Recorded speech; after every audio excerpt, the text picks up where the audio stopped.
This is Daily Blast Live. We're talking about what you're talking about. Oh my gosh. Are you insane? This is a sham. No. Nope. Y'all, just stop. Finally here. Drum roll.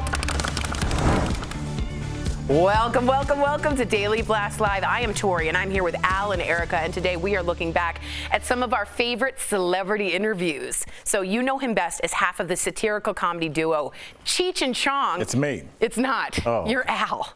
Okay. He's a paradox in the world of entertainment, and we spoke to him earlier about how he got his famous name, which I never knew, and working with his friend Don Johnson again. Take a look. What a fly guy. The world knows you as Cheech, but your real name, and I bet a lot of our viewers do not know this, your real name is Richard. So out of curiosity, does anyone ever call you Richard or Rich? How did Cheech come about?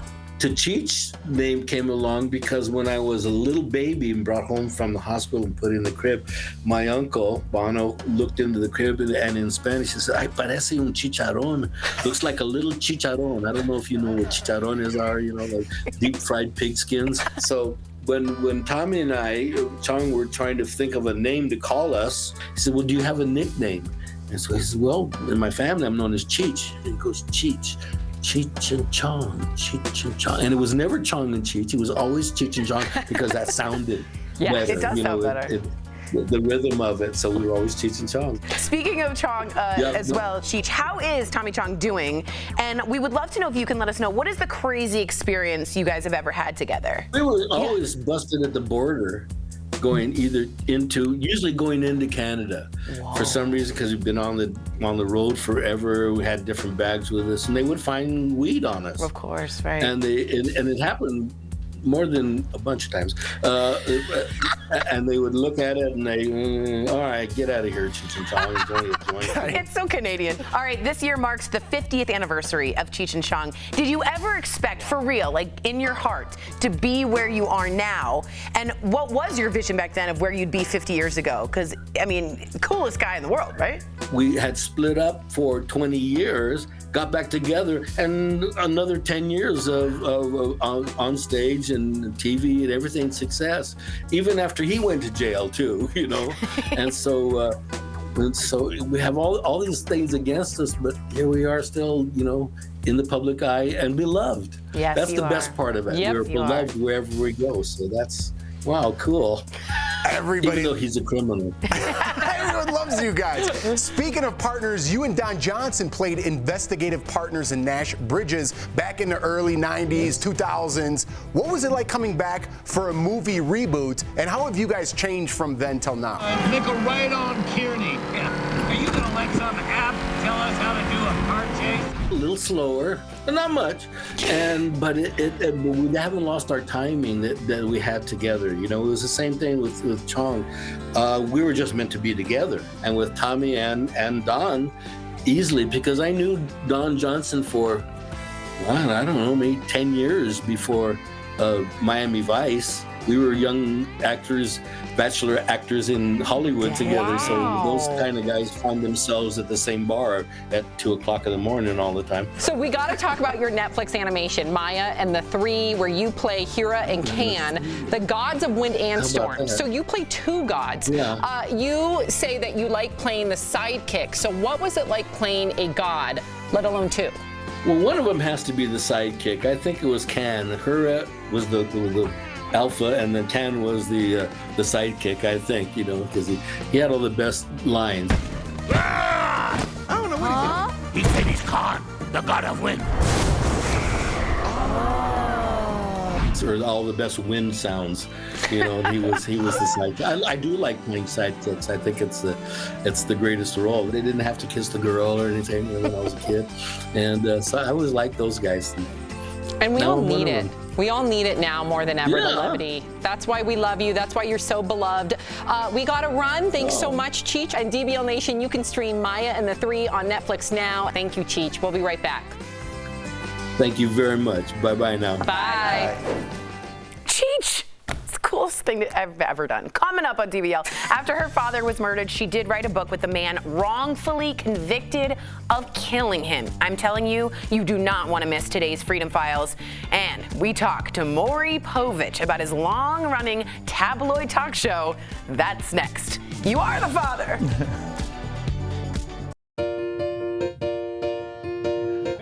Listen, this past couple of years has been so crazy. Let's express gratitude for this year and all of the amazing gifts that are coming in 2022. This year, let's try and put aside all of our differences and just be together and really be present in the moment. From the Showman's Happy Holidays! From me and my family, we truly want to thank you over the years how much support you've given me and our whole team. I know the holiday season can be difficult for some, and I just want to let you all know that you're not alone, and I'm wishing you a holiday season full of love and light. From all of us here at Daily Blast Live, we want to wish you Happy holidays. Happy holidays. And a healthy new year. and my baby said happy holidays.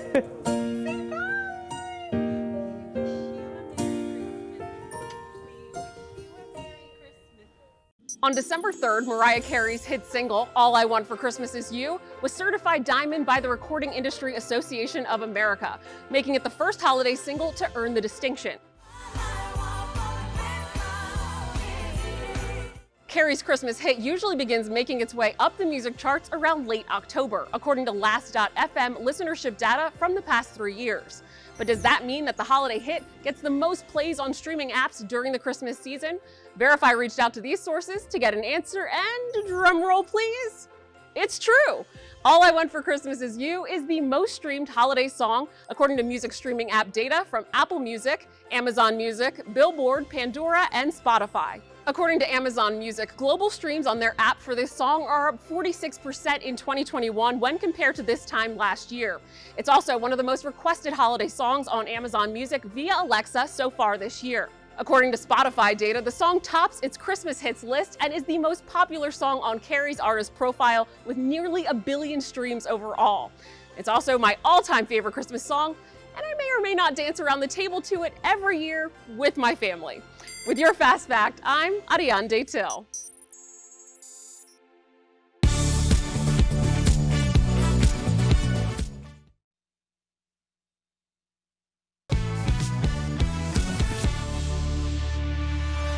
Welcome back to DBL. He's a pop culture icon that has been serving up lie detectors and paternity tests in America's living rooms for 30 years. In fact, The MAURY Show is the longest running daytime television show in history. Lucky we were able to talk with MAURY POVICH earlier. Take a look.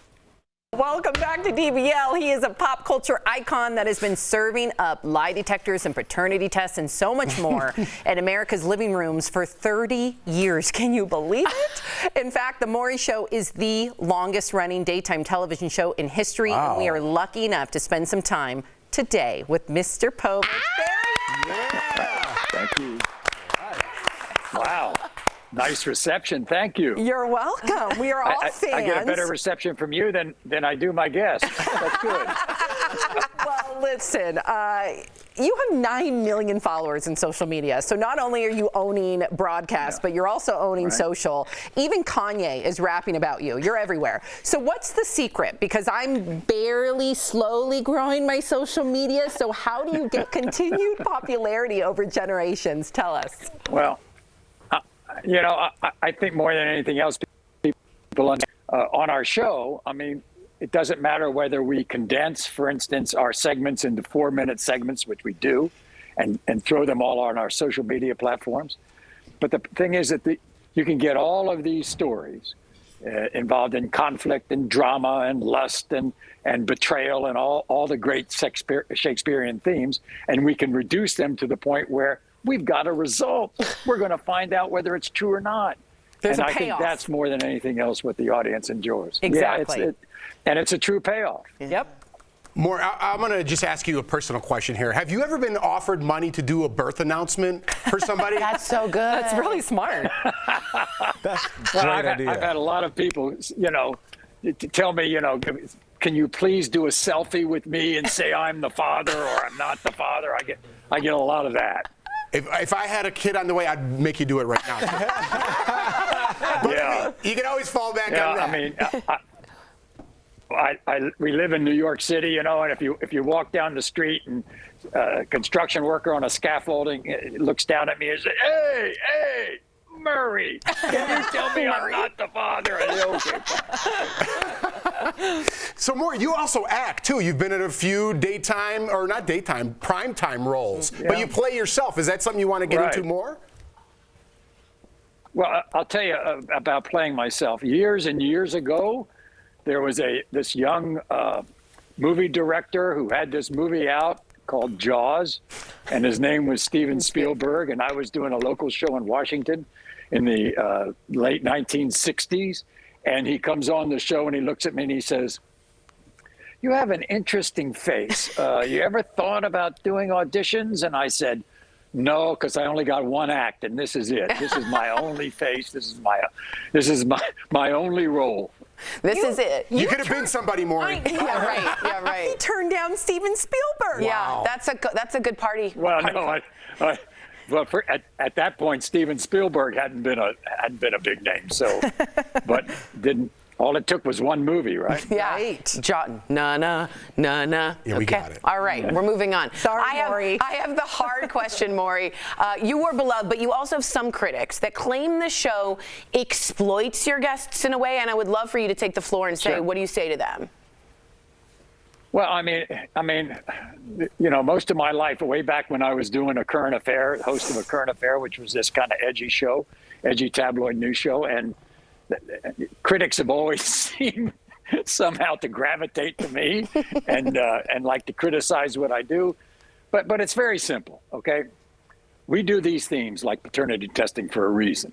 We all know it's very easy. If you have a child and you have two parents in that child's life, he or she has a better chance for a future. If it's one parent, that child has less of a chance. And so if we can get guys, for instance, who deny being the fathers of their children, and they are proved to be the fathers on the show, that child's got a better chance. And better than that, I mean, to take it one step further, since we've been on the air so long, these stories now, these infants are teenagers. Wow. They are into college, and we find out whether the father is in the life of this child or not. And in many, many cases, I'm not going to say a majority, but in many, many cases, these fathers get into the lives of these children. In fact, the woman and the man end up together and have been together for 10 or 15 years. Wow. So I rest my hat. I hang my hat on that, and I rest my case. I love it. Well done. Said. Yeah, and I hope this doesn't make me unprofessional. I just want to tell you how cool you look right now. Yeah, the best. He looks like he should be like briefing me on like a Black Ops mission before I get on a Black Hawk helicopter. Well, you all look much better. You all look much better than I do. No, you In look fact, cool. I'll tell you, most of my career, I was wearing that jacket and tie. Well, good for you. You're chilling now. And like, I've always wondered this, like, do you take a sneak peek at the paternity test before the big reveal? Yeah, right? And like, which one, is there one that like really sticks out in your mind? Well, first of all, it's a good question. The first time I was ever brought the theme of the show being paternity testing, and the producer is briefing me the way you're briefed before every show, and we're going through the story and everything, and she says, "Well, now the result," and I said, "You know, I don't want to know the result. If I knew the result, that means I'd skew the questions. I don't want to know anything more than my guests know, my audience, my live audience, my at-home audience. I want to be an extension of them. I want to be able to ask questions that they would want to ask." And so that's how I feel that my job is to ask those questions anybody would want to ask, so that those big answers that I've given through the last 20-some years with these themes, you are the father, you are not. The inflection comes because I'm as excited with the result as anybody. That makes sense. And so, you know, I have no way of faking it. I mean, there's no fake news when it comes to me. And so when I read the result, I'm learning for the first time. And as far as the craziest paternity story we've ever had, woman comes on and accuses a guy of being the father of her twins. And I opened up the result and I look at my staff. I said, is there something wrong here? I said, why? He said, he's the father of one, but not the other. Whoa! And that's possible? Scientifically That'll do possible. it. Wow. Oh, you have seen fraternal twins. You've seen you it have all. a very socially active Yes. young lady within 48 hours or so. I mean, you can MAURY, have we are on two a hard fathers, and out. it's a We million think to one shot. And, we're about to go to commercial. We thank you so much for best. chatting with us. Thank you, Get MAURY. ready. He is so expressive. We'll be right back. It's the most wonderful time of the year. DBL is back December 27th with all new episodes every day live. That was good.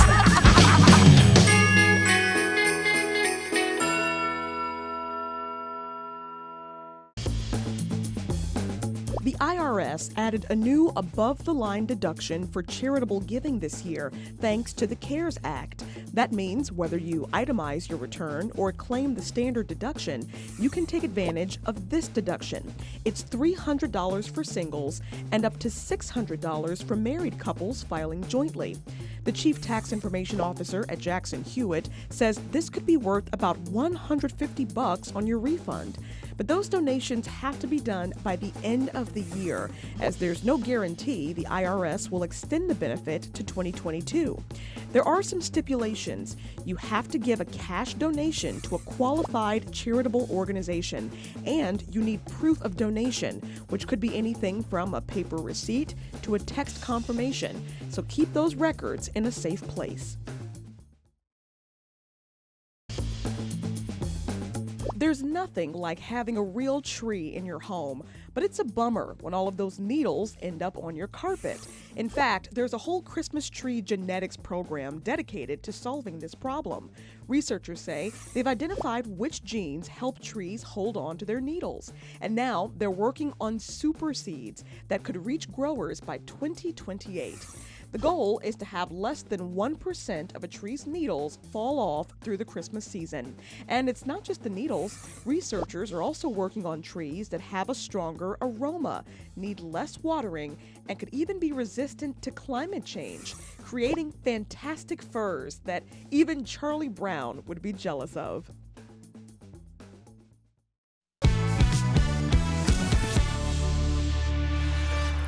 Welcome back to DBL. He was beaten during a police interrogation when he was only 16 years old. In today's Freedom Files, Wrongfully Convicted, we share the heartbreaking story of Isaac Napper.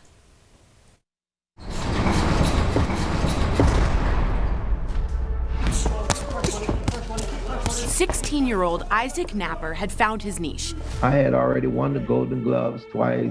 I had a promising career. April 12, 1979. Two black men try to rob two college professors as they head into their hotel.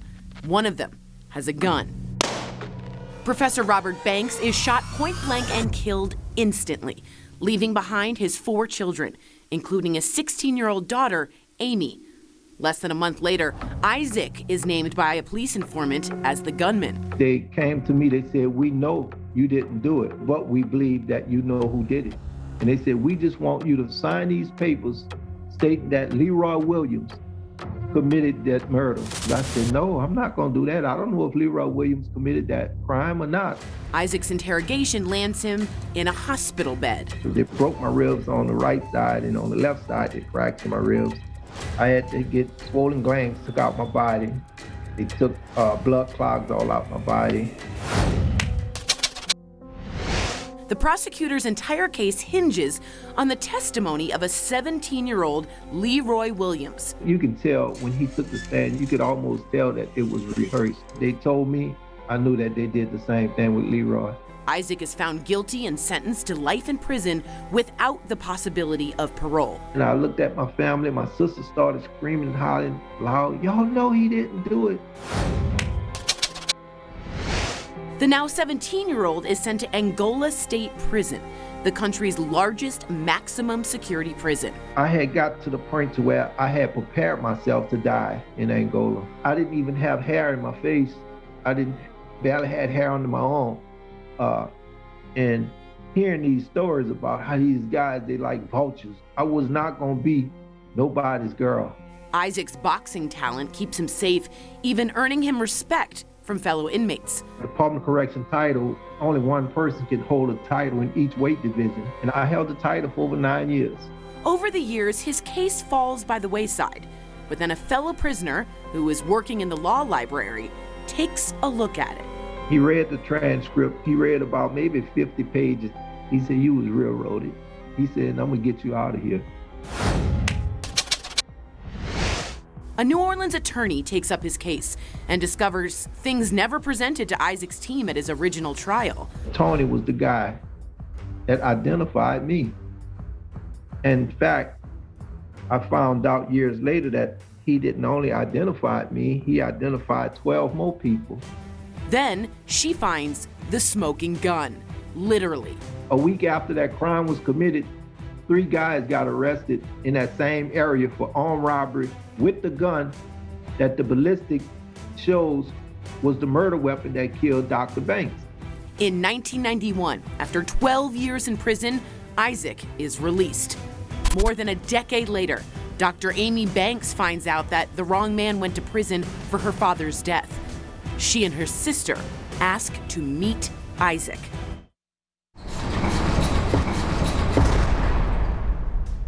Dr. Amy Banks and Isaac Napper, welcome to DBL. Now, Amy, let's get right into this. When you found out that the wrong man went to prison for your dad's death, what were your first thoughts? Just unbelievable, stunning, staggered, and of course it was 13 years after Isaac had already been released from prison. There was both the information itself and then the lag time in which my family had not been told. Isaac, why did you agree to the meeting with Amy after everything that happened? I wanted to meet Nancy, her younger sister, that was 8 years old when she lost her father. And I figured this would be the opportunity. And I also felt like it would bring some kind of healing and with the both of us meeting each other, and it did. Well, Dr. Amy, what was the hardest thing for you to hear during your meeting with Isaac? You know, honestly, the hardest thing was the brutality and not only that he had been arrested as a 16-year-old boy wrongfully for the murder of my father, but the interrogation tactics, the brutality, the beating. You know, it's one thing to have someone make a mistake, and it's quite another thing to have people actively withholding information that could have changed the course of Isaac's life, but also would have brought some sense, I don't know what justice is in this legal system, but would have given my family some sense of closure. I want you both to answer this question. Why write a book together? What do you want people to take away from each of your stories? The message is for, very particularly for white people, to get invested in trying to change the system, because it's not working for anybody. Isaac, you mentioned earlier that almost it was therapeutic in a way. I don't want to put words in your mouth.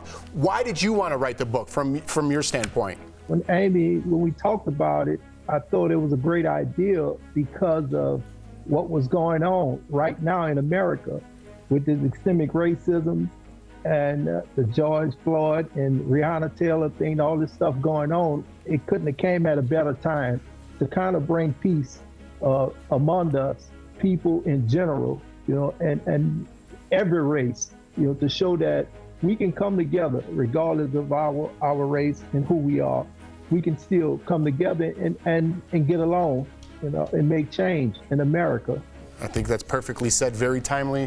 Very important stuff. Absolutely. Fighting Time is out now, everyone. Anywhere books are sold. Again, Amy and Isaac, thank you so much for sharing your story with us, guys. Yeah, thanks for having us. Appreciate it. Thank you. We'll be right back.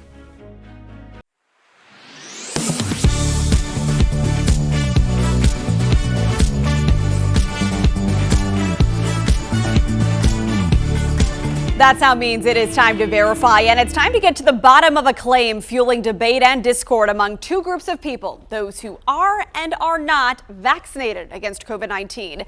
You've seen variations of this assertion circulating social media that given the occurrence of breakthrough cases, people who are vaccinated against COVID are just as likely to spread the virus as people who are not. Is that true? To verify, I talked to infectious diseases physician Chris Uhl with Atrium Health Wake Forest Baptist and looked into the apparent source of the claim in question. An October research study published in The Lancet. It examined what is called viral load, or how much virus you have. The study found COVID vaccination reduces the risk of contracting the virus, including the Delta variant, and it also lessens the length of the infection. Yet fully vaccinated individuals with breakthrough infections have a peak viral load similar to that of people who aren't vaccinated. Dr. Uhl said while that could be concerning from a transmission standpoint, the viral loads are not apples to apples. While the peak viral load may be just as high, it turns out that people who've been vaccinated, the viral load decreases much quicker than it does in an unvaccinated person. So the time available to transmit is shorter, thus fewer cases transmitted. The other thing we found out is that when looking for actual viable, alive virus in people with these peak viral loads, harder to find. Dr. Uhl said, in other words, your immune system beats up the virus before it's detectable on a PCR test. He pointed out vaccinated college students who live together in residence halls tend to have low transmission rates, even with breakthrough cases. And the risk of transmission in vaccinated households is 50% less than in unvaccinated households. So the good news is that even though your peak viral load may be high, that not all that virus is viable, and it is harder to transmit COVID if you've been vaccinated. Not impossible, but it's harder. But if we wear masks, we take that risk down even more if we're wearing those masks in an indoor situation. In conclusion, we verify no, vaccinated people are not just as likely to spread the virus as people who are unvaccinated. Even if they contract breakthrough cases, those infections are shorter and contain less live virus. And all that said, breakthrough infections remain rarer than infections among people who are unvaccinated. The CDC notes unvaccinated people are nearly 6 times as likely to contract the virus and 14 times more likely to die from it. With your Verify, I'm Megan Malaris.